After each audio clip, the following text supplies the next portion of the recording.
আসসালামু আলাইকুম ওয়া রাহমাতুল্লাহি ওয়া বারাকাতুহু। প্রিয় দিনী ভাই বোনেরা, একটু গভীরভাবে চিন্তা করে দেখুন তো। এক সময় এই পৃথিবীতে ছিল না কোনো মানুষ, ছিল না কোনো শহর, ছিল না কোনো রাজা প্রজা, ছিল না কোনো ভাষা বা সংস্কৃতি, ছিল না কোনো জাতি বা সভ্যতা। এই পৃথিবীতে ছিল শুধু আল্লাহর সৃষ্টি করা বিশাল এক জগৎ। তারপর একদিন আল্লাহ তাআলা ঘোষণা করলেন এমন একটি সংবাদ, যে সংবাদ শুনে ফেরেশতারা বিস্মিত হয়ে গেলেন। আল্লাহ তাআলা বললেন, আমি পৃথিবীতে একজন প্রতিনিধি সৃষ্টি করতে যাচ্ছি। অর্থাৎ আল্লাহ তাআলা বললেন ফেরেশতাদের ভিতরে, হে ফেরেশতারা, দুনিয়ার বুকে আমি আল্লাহ তাআলা মানব জাতিকে সৃষ্টি করতে যাচ্ছি। এখান থেকেই অনেক রহস্য শুরু হয়। আপনারা হয়তো জানেন, মানব জাতির সূচনা হয়েছিল হযরতে আদম আলাইহিস সালাতু ওয়াস সালাম থেকে। আর আদম আলাইহিস সালাতু ওয়াস সালামকে সৃষ্টি করা হয়েছিল মাটি দিয়ে। তাহলে প্রশ্ন হয়, আদমকে যখন আল্লাহ তাআলা সৃষ্টি করেন, সৃষ্টি করার সময় আল্লাহ তাআলা পৃথিবীর কোন স্থান থেকে মাটি সংগ্রহ করেছিলেন? আর সেই মাটি আল্লাহ তাআলা কিভাবে, কার মাধ্যম দিয়ে সংগ্রহ করেছিলেন? যদি আল্লাহ তাআলা ফেরেশতাদের মাধ্যম দিয়ে সংগ্রহ করেছিলেন, তাহলে কোন ফেরেশতা পৃথিবী থেকে মাটি নিয়ে এসেছিলেন? আর সেই মাটি দিয়ে কিভাবে তৈরি হয়েছিল হযরতে আদম আলাইহিস সালাতু ওয়াস সালামের অবয়ব? শুধু তাই নয়, কতদিন সেই দেহ প্রাণহীন অবস্থায় ছিল। অর্থাৎ আদম আলাইহিস সালাতু ওয়াস সালামকে মাটি দিয়ে সৃষ্টি করার পর তিনার অবয়বটা নিথরভাবে মাটির দেহ হিসাবে প্রাণহীনভাবে কতদিন পর্যন্ত ছিলেন। আর কিভাবে তার মধ্যে রূহ প্রবেশ করানো হলো? রূহ দেওয়ার পর তার প্রথম কথা কি ছিল? কখন ফেরেশতারা তাকে সিজদা করলেন? আদম আলাইহিস সালাতু ওয়াস সালামকে আল্লাহ কি কি শিক্ষা দিয়েছিলেন? আর কিভাবে তিনি পৃথিবীতে আসার আগে জান্নাতে প্রবেশ করেছিলেন? আজ শুরু হচ্ছে আমাদের নতুন সিরিজ, মানব জাতির সৃষ্টি। আর আজ প্রথম পর্বে হযরতে আদম আলাইহিস সালাতু ওয়াস সালামের সৃষ্টি থেকে জান্নাতে প্রবেশ পর্যন্ত বিস্ময়কর ইতিহাস। প্রিয় দর্শক, আজ আমি আপনাদের এমন একটি ইতিহাস শোনাবো, যে ইতিহাস শুধু অতীতের কোনো ঘটনা নয়। এটি আমার ইতিহাস, এটি আপনার ইতিহাস, পৃথিবীর প্রতিটি মানুষের ইতিহাস। কারণ আমরা সবাই একজন মানুষের সন্তান, আর তিনি হলেন আমাদের আদি পিতা হযরতে আদম আলাইহিস সালাতু ওয়াস সালাম। তো চলুন ফিরে যাই সেই সময়ে যখন পৃথিবীতে কোনো মানুষ ছিল না। আল্লাহ তাআলা ফেরেশতাদের বললেন, হে ফেরেশতারা, আমি পৃথিবীতে একজন খলিফা বা প্রতিনিধি সৃষ্টি করতে যাচ্ছি। তখন ফেরেশতারা বললেন, হে আমাদের রব, আপনি কি পৃথিবীতে এমন কাউকে সৃষ্টি করবেন যে সেখানে ফাসাদ করবে এবং রক্তপাত করবে? ফেরেশতারা বললেন, আমরা তো আপনার প্রশংসার জন্য তসবিহ পাঠ করছি এবং আপনার পবিত্রতা ঘোষণা করছি। আল্লাহ তাআলা বললেন, নিশ্চয় আমি যা জানি তোমরা তা জানো না। তারপর শুরু হলো মানব জাতির প্রথম মানুষকে সৃষ্টি করার ঘটনা। প্রিয় দর্শক, কোরআনে কারীম আমাদেরকে স্পষ্টভাবে জানায় যে আদম আলাইহিস সালাতু ওয়াস সালামকে সৃষ্টি করা হয়েছে মাটি থেকে। তবে কিছু ঐতিহাসিক বর্ণনা, তাফসীরের গ্রন্থ এবং কিসাসুল আম্বিয়ার বিভিন্ন বর্ণনায় বলা হয়েছে, আল্লাহ তাআলা পৃথিবী থেকে মাটি সংগ্রহ করার জন্য প্রথমে হযরতে জিবরাইল আলাইহিস সালাতু ওয়াস সালামকে পাঠালেন। তিনি পৃথিবীতে এসে মাটি নিতে চাইলেন। পৃথিবী আল্লাহর নামে আশ্রয় চাইল। অর্থাৎ এই পৃথিবীর মাটি জিবরাইল আলাইহিস সালাতু ওয়াস সালামের কাছে আল্লাহ তাআলার আশ্রয় চাইলেন। বললেন, হে জিবরাইল, আল্লাহর ওয়াস্তে আমাকে নিও না। তখন জিবরাইল আলাইহিস সালাতু ওয়াস সালাম আল্লাহর আশ্রয়কে সম্মান করে মাটি না নিয়ে ফিরে গেলেন। এরপর হযরতে মিকাইল আলাইহিস সালাতু ওয়াস সালামকে পাঠানো হলো। পৃথিবী আবারও আল্লাহর নামে আশ্রয় চাইল, অর্থাৎ পূর্বের মতোই। তিনিও মাটি না নিয়ে ফিরে গেলেন। এমন বর্ণনাও কিছু গ্রন্থে উল্লেখ রয়েছে। অবশেষে আল্লাহ তাআলা হযরতে আজরাইল আলাইহিস সালাতু ওয়াস সালামকে পাঠালেন। পৃথিবী তার কাছেও আল্লাহর নামে আশ্রয় চাইছিল, কিন্তু তিনি আল্লাহর আদেশ পালন করলেন। তারপর তিনি পৃথিবীর বিভিন্ন স্থান থেকে বিভিন্ন ধরনের মাটি সংগ্রহ করলেন। কোথাও থেকে লাল মাটি, কোথাও থেকে সাদা মাটি, কোথাও থেকে কালো মাটি, আবার কোথাও থেকে নরম, আবার কোথাও থেকে শক্ত, আবার কোথাও থেকে উর্বর, আবার কোথাও থেকে উর্বর মাটি। কিছু কিছু বর্ণনায় বলা হয় এই বিভিন্ন ধরনের মাটির কারণেই মানুষের মধ্যে দেখা যায় রঙের পার্থক্য, চরিত্রের পার্থক্য, স্বভাবের পার্থক্য। কেউ কোমল, কেউ কঠোর, কেউ ধৈর্যশীল, আবার কেউ রাগী। এরপর সেই মাটি নিয়ে আসা হলো। কিছু ঐতিহাসিক বর্ণনায় এসেছে আল্লাহর হুকুমে মাটির সঙ্গে পানি মিশে বিভিন্ন সময় ধরে সেই মাটি পরিবর্তিত হয়েছে। তবে কোনো নির্দিষ্ট ফেরেশতা পানি নিয়ে এসেছিলেন এই ব্যাপারে কোরআন ও হাদিসে সুস্পষ্ট কোনো নাম নেই।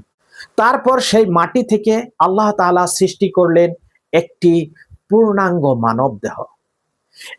একটি মাথা, দুটি হাত, দুটি পা, দুটি চোখ, দুটি কান, একটি মুখ এবং তার সাথে হৃদয়, সম্পূর্ণ দেহ। কিন্তু তখনও এই দেহে কোনো প্রাণ নেই। তিনি কথাও বলছেন না, লড়াচড়া করতে পারছেন না, হাঁটাহাঁটি, চলাফেরা, দেখাশোনা ইত্যাদি কিচ্ছু করতে পারছেন না। শুধু একটি মাটির অবয়ব, নিথর দেহ। কিছু তাফসীর ও ঐতিহাসিক বর্ণনায় এসেছে এই দেহ কিছু সময় কিংবা দীর্ঘ সময় রূহ ছাড়াই অবস্থান করেছিলেন। কিছু বর্ণনায় এমনও বলা হয়েছে তিনি 40 বছর নিথর অবস্থায় ছিলেন।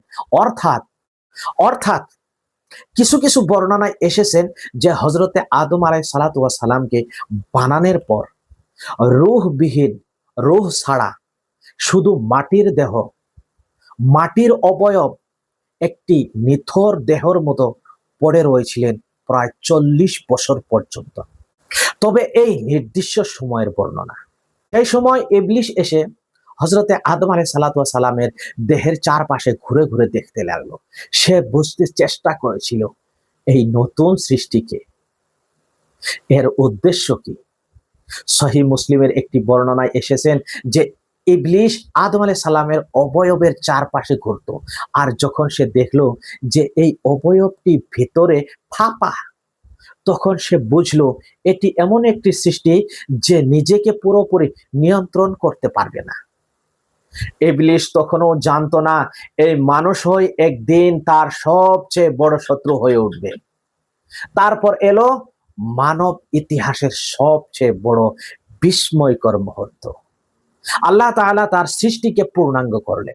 তারপর তার মধ্যে রূহ প্রদান করার সময় এলো। কোরআনে আল্লাহ তাআলা বলেন, যখন আমি তাকে সুবিন্যস্ত করব এবং তার মধ্যে আমার পক্ষ থেকে রূহ ফুঁকে দিব, তখন তোমরা তার জন্য সিজদায় পড়ে যাবে। তারপর আল্লাহর হুকুমে আদম আলাইহিস সালামের মধ্যে রূহ প্রবেশ করানো হলো। কিছু বর্ণনায় এসেছেন রূহ তার মাথার দিক থেকে প্রবেশ করতে শুরু করলো, তারপর ধীরে ধীরে সমস্ত শরীরে ছড়িয়ে পড়লো। রূহ যখন তার নাসিকা ও মুখমণ্ডল পৌঁছালো, তখন তিনি হাসি দিলেন। এমন বর্ণনা কিছু হাদিসে পাওয়া যায়। তিনি হাসি দেওয়ার পর বলেছিলেন আলহামদুলিল্লাহ, অর্থাৎ আদম আলাইহিস সালাতু ওয়াস সালাম হাসি দেওয়ার পর তিনি কি করেছিলেন, আল্লাহর শুকরিয়া আদায় করেছিলেন। আর আদমের শুকরিয়া দেখে আল্লাহ তাআলা আদমের জবাবে বলেছিলেন ইয়ারহামুকাল্লাহ, অর্থাৎ আল্লাহ তাআলা তোমার প্রতি রহম করুন। কিছু ঐতিহাসিক বর্ণনায় এসেছে রূহ তার হাঁটু পর্যন্ত পৌঁছানোর আগেই তিনি উঠতে চেয়েছিলেন।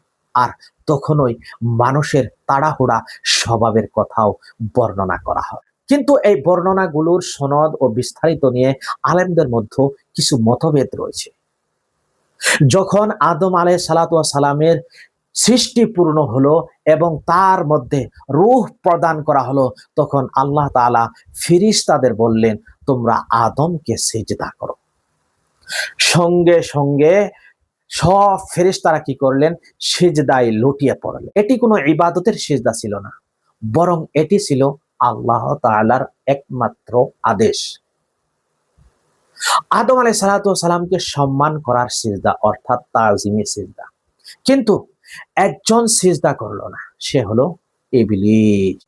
সে অহংকার করলো, সে বলল আমি আগুন থেকে সৃষ্টি হয়েছি আর আদম সৃষ্টি হয়েছে মাটি থেকে। সে নিজেকে আদমের চেয়ে শ্রেষ্ঠ মনে করলো। আর এই অহংকারের কারণেই সে আল্লাহর দরবার থেকে বিতাড়িত হলো, অভিশপ্ত শয়তান হয়ে গেল। এরপর আল্লাহ তাআলা আদম আলাইহিস সালামকে এমন জ্ঞান শিক্ষা দিলেন যা ফেরেশতাদের দেওয়া হয়নি। কোরআনে আল্লাহ তাআলা বলে আদমকে সমস্ত নাম শিক্ষা দিলেন। তফসির কারিগণ এই বিষয়ে বিভিন্ন ব্যাখ্যা করেছেন। কেউ বলেছেন বিভিন্ন বস্তু ও প্রাণীর নাম, কেউ বলেন দুনিয়ার প্রয়োজনীয় জিনিসের নাম, কেউ বলেছেন মানুষের জীবন পরিচালনার জন্য প্রয়োজনীয় যত সমস্ত জ্ঞানের প্রয়োজন আল্লাহ তাআলা আদম আলাইহিস সালামকে সেই সমস্ত জ্ঞানগুলো দান করেছেন। তারপর আল্লাহ তাআলা সেই বস্তুগুলো ফেরেশতাদের সামনে উপস্থাপন করে বললেন, যদি তোমরা সত্যবাদী হও তবে আমাকে এগুলোর নাম বলো। ফেরেশতারা বললেন, হে আমাদের রব, আপনি আমাদের যা শিখিয়েছেন তার বাইরে আমাদের কোনো জ্ঞান নেই, আপনি সর্বজ্ঞানী। তারপর আদম আলাইহিস সালাম সেই নামগুলো বলে দিলেন। সেদিন আল্লাহ তাআলা দেখিয়ে দিলেন মানুষকে তিনি যে বিশেষ মর্যাদা দিয়েছেন তার অন্যতম একটি হলো জ্ঞান। এরপর আদম আলাইহিস সালামকে জান্নাতে স্থান দেওয়া হলো। এটি ছিল তার জীবনের এক নতুন অধ্যায়। তিনি এখন সেই স্থানে, যে স্থান সম্পর্কে মানুষ কল্পনা করতে পারে কিন্তু তার প্রাকৃতিক সৌন্দর্য সম্পূর্ণভাবে উপলব্ধি করতে পারে না। কোরআনে বর্ণনা অনুযায়ী জান্নাত ছিল আল্লাহর পক্ষ থেকে অসংখ্য নিয়ামতের স্থান। সেখানে ছিল নিরাপত্তা, সেখানে ছিল শান্তি, সেখানে ছিল সম্মান, সেখানে ছিল আল্লাহর অশেষ দান। মাটি থেকে সৃষ্টি হওয়া একটি প্রাণহীন অবয়ব, তারপর রূহ লাভ, তারপর ফেরেশতাদের সিজদা, তারপর আল্লাহর কাছে থেকে জ্ঞান অর্জন, আর অবশেষে জান্নাতে প্রবেশ। এভাবেই শেষ হলো মানব জাতির প্রথম, মানুষের সৃষ্টির প্রথম বিস্ময়কর অধ্যায়। প্রিয় দর্শক, আজ আমরা জানলাম আমাদের আদি পিতা হযরতে আদম আলাইহিস সালামের সৃষ্টির বিস্ময়কর ইতিহাস। পৃথিবীর বিভিন্ন স্থান থেকে মাটি সংগ্রহের ঐতিহাসিক বর্ণনা, মাটির বিভিন্ন পর্যায়, রূহ প্রদান, জীবনের সূচনা, ফেরেশতাদের সিজদা, ইবলিসের অহংকার, আদমকে জ্ঞান শিক্ষা, আর সব শেষে তার জান্নাতে প্রবেশ। কিন্তু জান্নাতে প্রবেশের পর তার জীবনে শুরু হবে আরো বিস্ময়কর ঘটনা। পরবর্তী পর্বে আমরা জানবো আদম আলাইহিস সালাম জান্নাতে থাকা সময় কি কি ঘটেছিল, কিভাবে তার জীবনে নতুন একটি অধ্যায় শুরু হলো, আর কিভাবে মানব জাতির ইতিহাস আরো এক ধাপ সামনে এগিয়ে গেল। দেখুন, মানব জাতির সৃষ্টি সিরিজের দ্বিতীয় পর্ব। প্রিয় দর্শক, আজকের প্রথম পর্বে এতটুকুই। আশা করি আপনারা আজকের এই পর্বের মাধ্যমে, আজকের এই সিরিজের মাধ্যমে অনেক কিছু অজানা তথ্য, অজানা কথা নিশ্চয় জানতে পেরেছেন।